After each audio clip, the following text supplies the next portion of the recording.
சிவனேன்னு அமர்ந்திருப்பான் நந்தியே.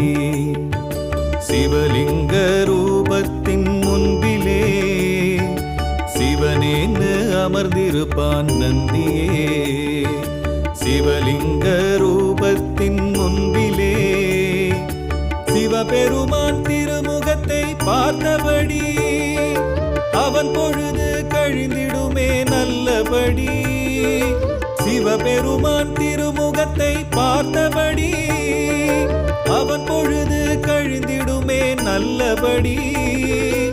அவன் பொழுது கழிந்திடுமே நல்லபடி. என்ன புண்ணியம் செய்தானோ நந்தி பிரான், என்னப்பன் வாகனமாய் வருகிறான்.